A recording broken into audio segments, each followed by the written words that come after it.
if we were scoring, which we're not, by the way, the Eastman would win, but we're not scoring, so. I think the Eastman outshines the Gibson on the spec sheet. Well, if those things are important, the Eastman would sound better. Maybe you think it does sound better. Maybe you think the Gibson sounds better. It's in my blood. It's been there since I bought my first Gibson SG in 1979.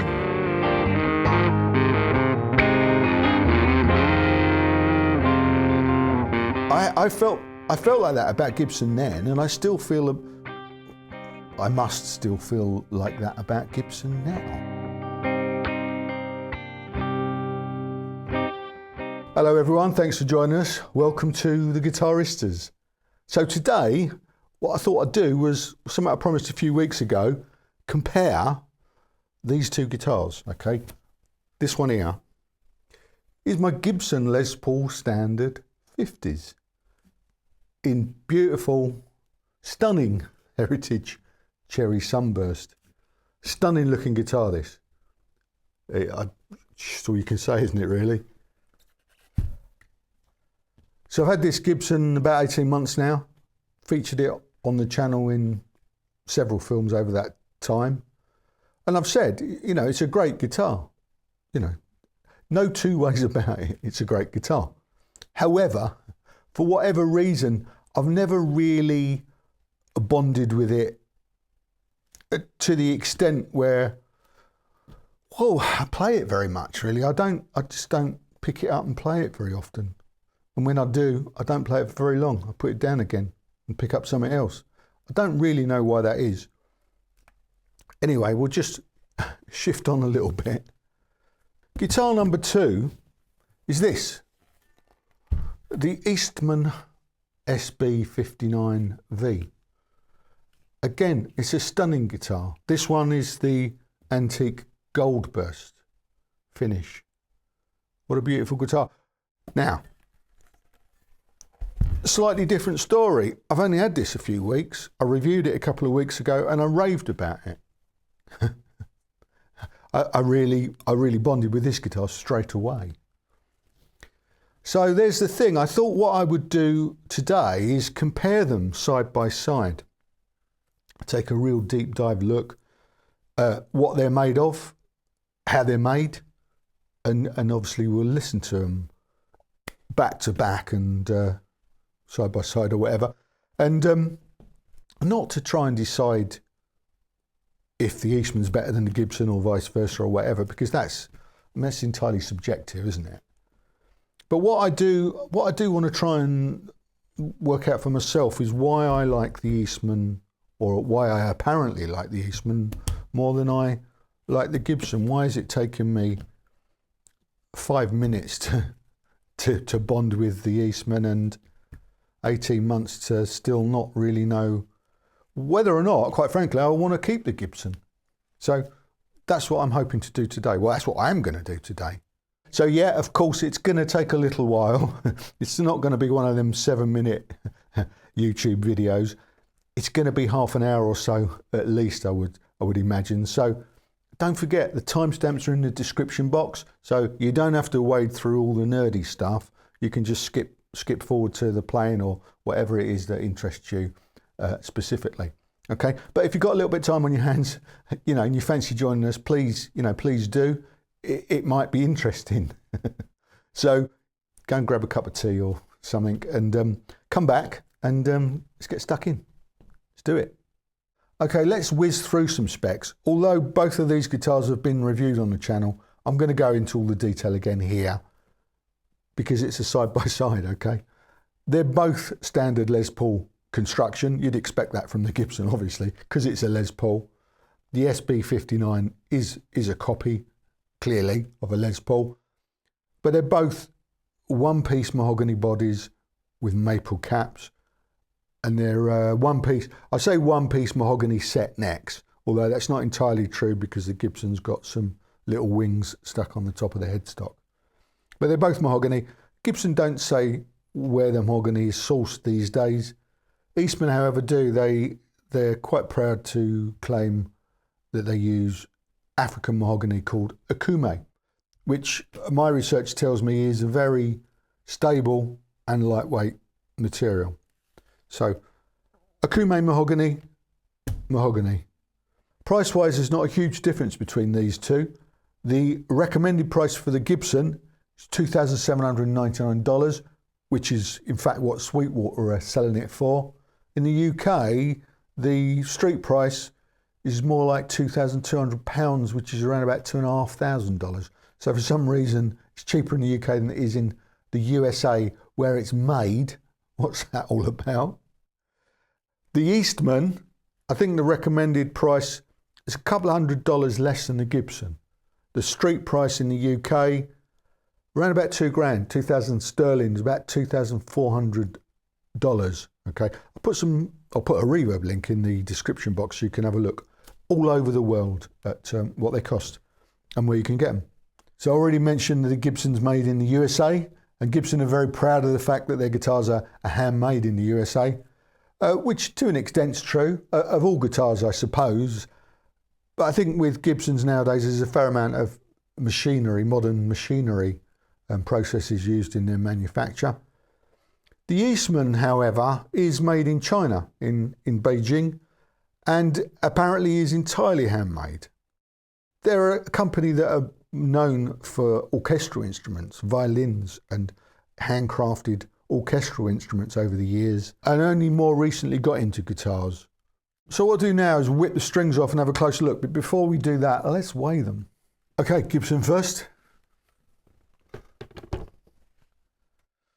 £8 11 ounces, which is of course 3.94 kilos. So it's a really nice weight for a Gibson Les Paul. One of the things I really liked about this. And the Eastman, £7 9 ounces, 3.45 kilos, which is one of the things I really liked about the Eastman. It's a fantastic weight.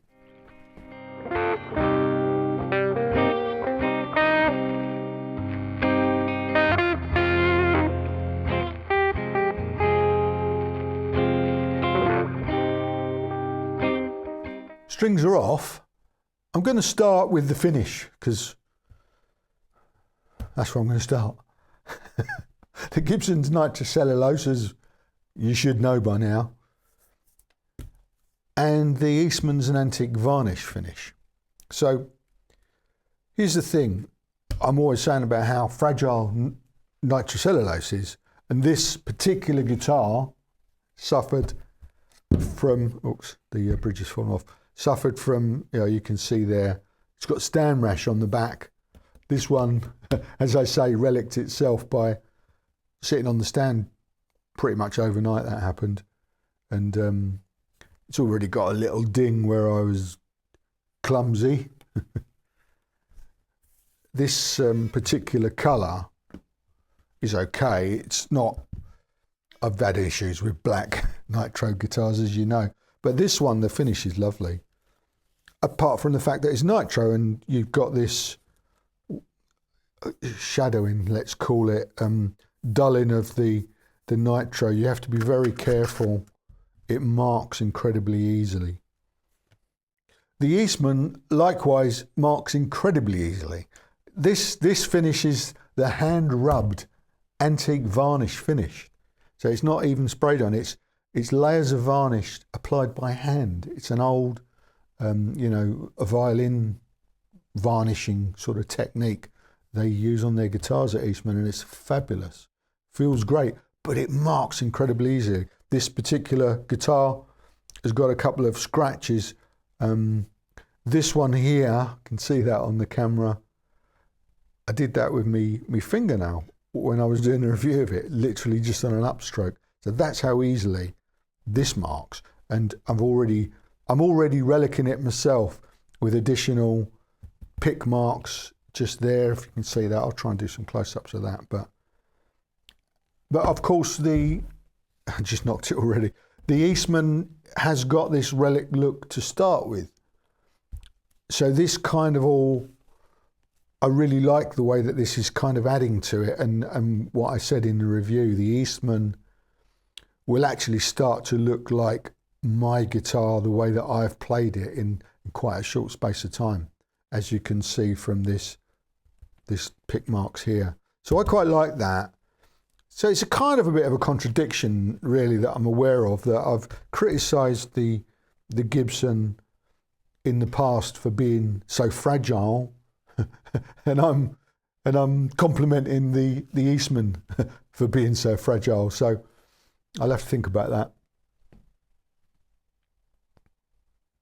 But they both look great. So the fingerboards, rosewood on the Gibson. I'm going to drop in some B-roll here, save me throwing the guitars around and banging them into each other.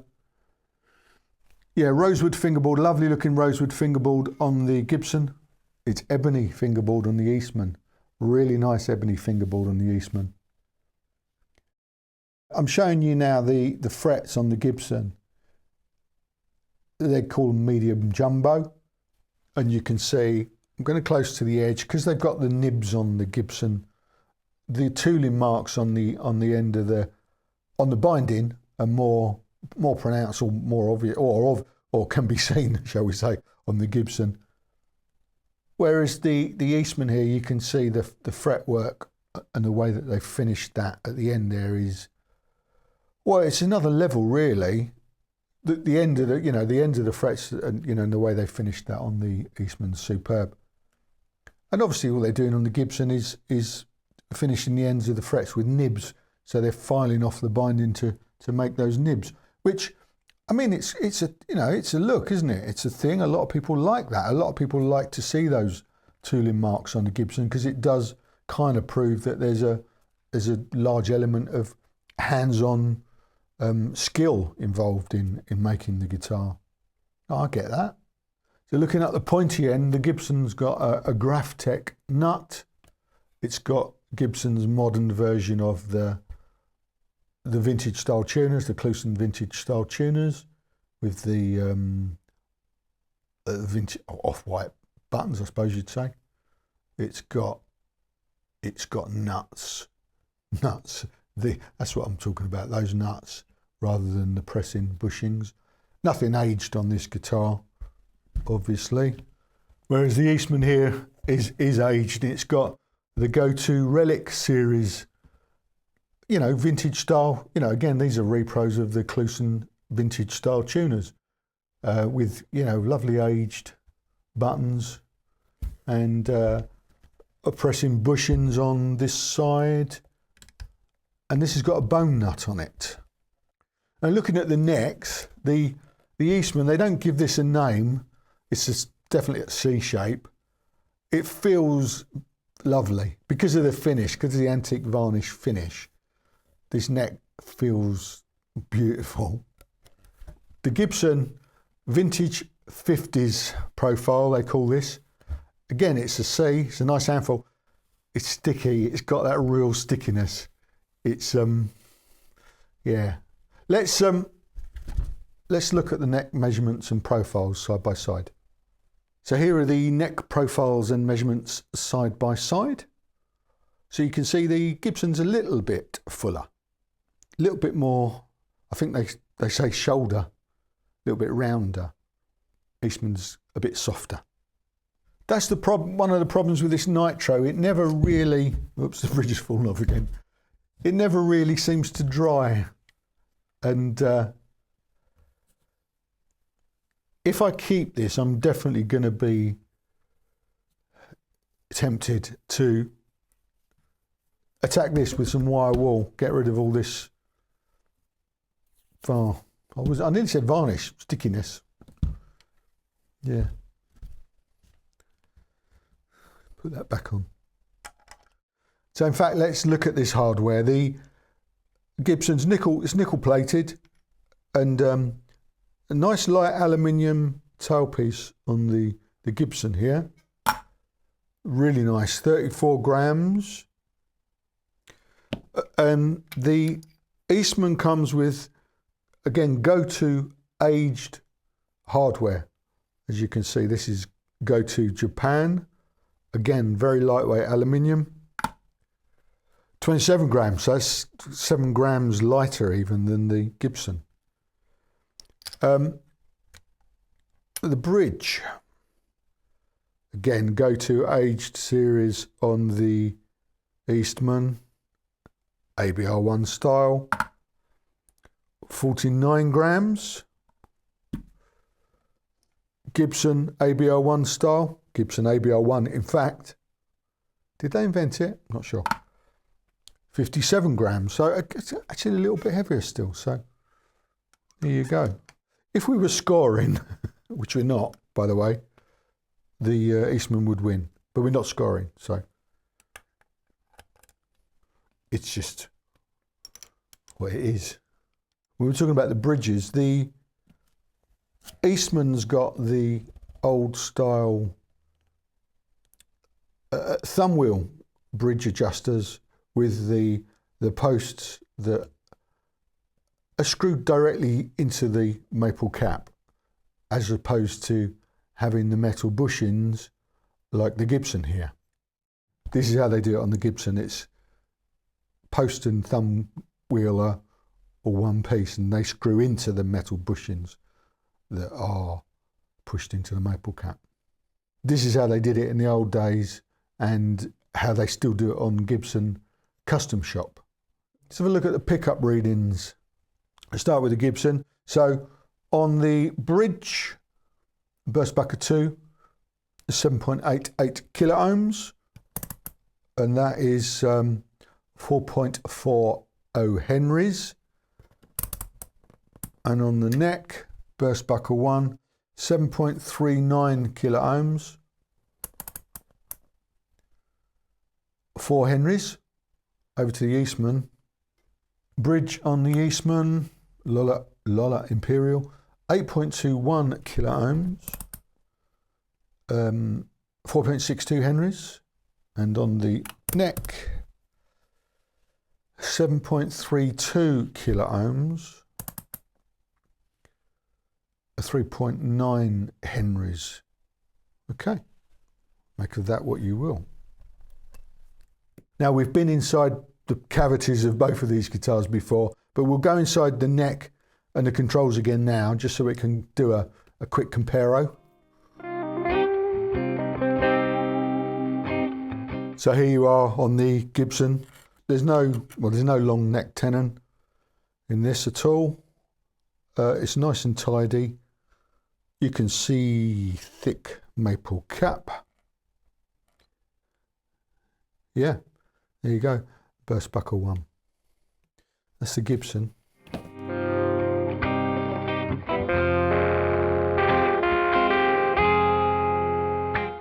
And here in the Eastman, there you go, you can see the long neck tenon there very clearly. Definitely looks handmade, doesn't it, that? There's the thick maple cap. That's what that one looks like. So here's what the control cavity of the Gibson looks like. There you go. A Gibson branded pots. Orange drop caps in this. 0.22. And they're wired centre lug on the tone to the hot lug on the volume controls. And they're mounted to a metal plate affair. Yeah, that's all I can say about that, because I was going to say which probably improves earthing, but yeah, well, it earths it, doesn't it? Yeah, because they're not earth grounded together in any other way. So that's what that metal plate does, as well as probably aiding the construction process.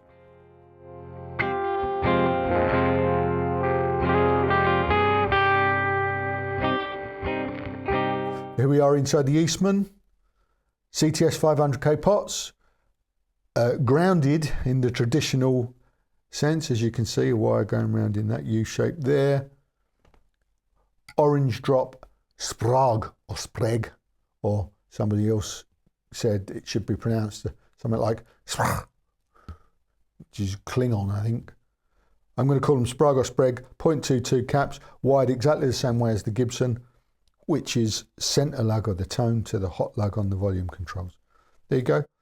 That looks nice and reassuringly handmade to me. There you go. And on the back of the cover, yeah, that's what it's called. It's just got the serial number. There you go. It's that. Switches on the Eastman is Spectre's Switchcraft. Gibson, it doesn't say. They're both got, I'm pretty sure these are called top hat knobs. That's what Gibson call them in their specs, so they should be right. Eastman call them speed knobs. I know that isn't right. And they've both got thumb bleeders. You can see that the Gibson knobs are sitting higher. I'm pretty sure that is only because I imagine the shafts are longer on the Gibson for whatever reason.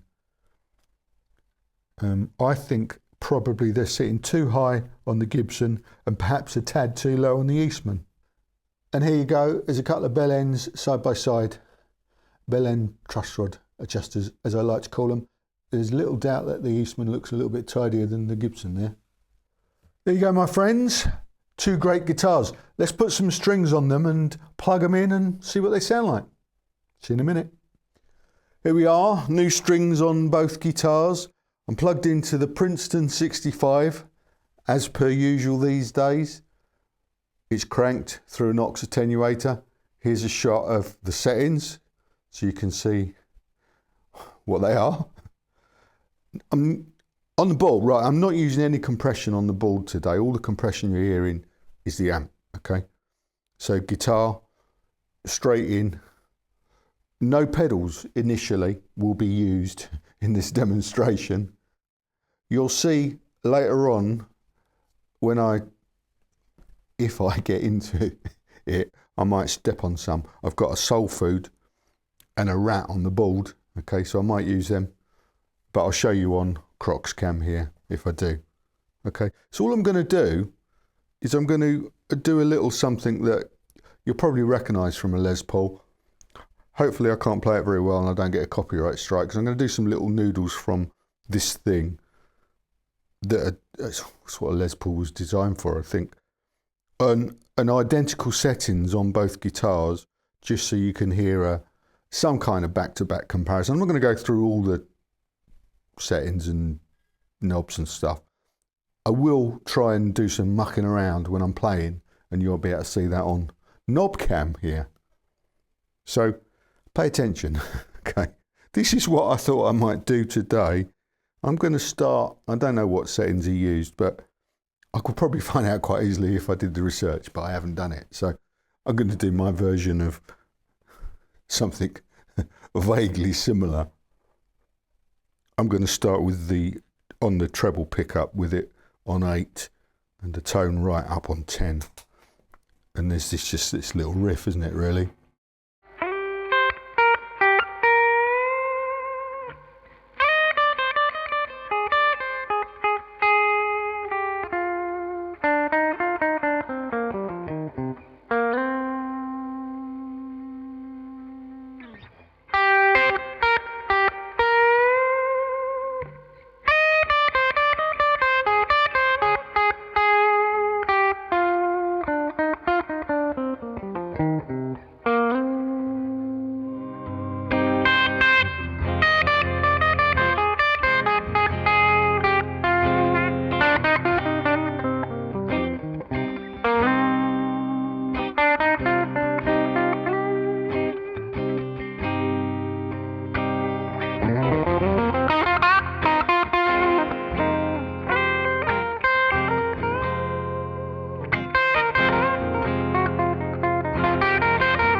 And we're back. So that was a little bit of what they sounded like on a couple of settings at least. You know, I haven't gone through everything, but hopefully that'll give you a fairly good idea of how they sound, you know, next to each other.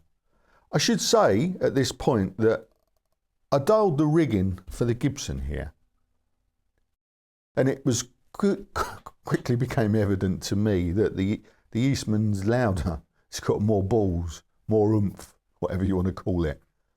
So yeah, that was I think obvious in you know what you're hearing there. I felt that at times I would have liked to have dialed the Eastman back a little bit to find the sweet spot. Now, obviously, if I'd have done it the other way round, if I'd have dialed the rigging for the Eastman, you know, finding the sweet spot there, the Gibson would have sounded weak by comparison, I think. So just bear that in mind. They're different. They're different. You can hear that. Okay, yeah, that's the point, isn't it? They are different. Eastman's ballsier, but the Gibson's no less sweet, shall we say. It sounds great. In fact, it surprised me a little bit. It sort of set the cat amongst the pigeons a little bit, because I didn't expect it perhaps to sound quite as good. I know I've compared this Gibson before to Epiphones, and I've said, well, there's not that much difference. I suppose what I'm saying there on those occasions, if you've seen those, is I'm not saying the Gibson didn't sound good. I'm saying the Epiphones sounded surprisingly good, and there wasn't that much difference, you know, compared to what people might imagine. So I'll stand by all of that stuff that I've said previously. But I think my expectations were that the Eastman would blow it away, because you will probably notice that the Eastman outshone the Gibson in pretty much every respect. You know, if you look at the parts, you know, what it's made of, the parts are premium quality, really. Everything, you know, all the hardware, the pickups, the ebony. I was going to say the woods. Then it depends what you think of Okume African mahogany. I think it's probably better because, well, it's lighter, and I like that, and it is apparently more stable. And we don't really know where the Gibson mahogany comes from. And I know people always say that about Epiphones, but you say that about Gibson as well now, can't you? So yeah, I think the Eastman outshines the Gibson on the spec sheet. So the specs suggest that, well, if those things are important, the Eastman would sound better. And maybe you think it does sound better. And maybe I think it sounds better as well. It sounds different. It does sound different. I think it sounds more vintagey, if that's a thing. I think hopefully you'll know what that means. A lot of that is probably to do with the Lola. That's just like saying Lola. The Lola Imperials, known for being fabulous pickups and vintagey.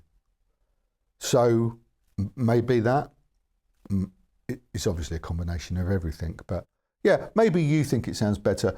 Maybe you think the Gibson sounds better. Bear in mind, the rig was set up for the Gibson.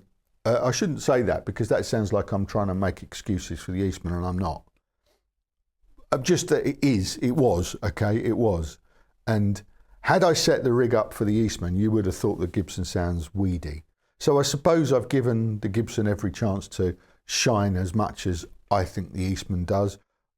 You know I like the Eastman. Why am I so apparently negative about the Gibson? That's a good question. Let's see if I can answer it.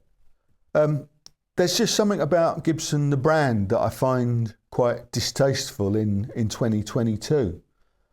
The marketing bullshit, you know, some of the products that they're getting involved in, you know, ridiculously expensive limited edition guitars that no one can afford, but investors. That's just not doesn't mean anything to me. There doesn't appear to be any humility in the way that they present themselves. I had a brilliant comment on in the comments section, funnily enough, a while back now when we were talking about Gibsons, and a viewer, and I remembered her name, it was Claire. Thank you, Claire, if you're still watching. I really appreciated your comment. It was following that thing, why are youngsters not playing Gibsons these days? And her take on it was that wearing a Gibson on stage these days was a bit like wearing a codpiece. And I thought that was, yeah, I can see that. I think if you turn up at a gig with the Eastman, your bandmates and the guitar nerds in the audience are gonna go, oh, I've heard good things about those. Can we have a look? Turn up with the Gibson, oh, you've got a Les Paul, have you? There you go. But there's still, all right, so when I was playing it, and then when I noticed this, when I was watching back in the edit, there are moments when I really look to be getting into it with the Gibson. And maybe visually, or certainly for the bits that I've included in the cut, that looks less so with the Eastman. I don't really know what that means. It might just mean that while I was playing the Eastman, I was thinking about my dinner, you know. It probably is, you know, it's probably not something that we can analyse as relevant to these guitars. It's just what happens when I'm playing. Sometimes it's better than others. However, I will say that when I'm playing the Gibson, there's a tiny little thing somewhere that makes you feel all warm inside. It's that Gibson indoctrination that it's in my blood. It's been there since I bought my first Gibson SG in 1979. Can you believe? I felt like that about Gibson then, and I must still feel like that about Gibson now, all those years later. And Gibson have done their damnness over the years to destroy that legacy, and continue to do that on a, you know, almost, I say, weekly basis by some of the things that they do. So for all those reasons, I think the Gibson stood up really well today. I think it acquitted itself really well against a very fine instrument. The Eastman's a really fine instrument. Finish-wise, let's talk about the finish. As you can probably see, the Eastman's aging now, and it's beginning to look even more relict, I suppose.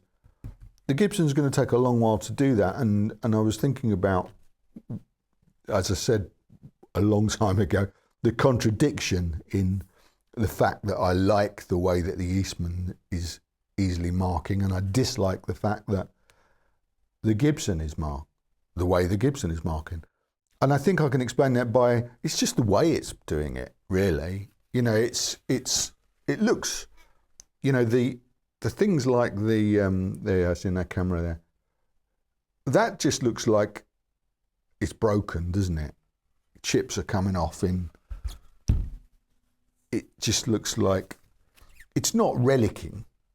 You know, you're never going to get the sort of wear, you know, that shoulder wear, that'll carry on wearing quite quickly now when I'm playing it.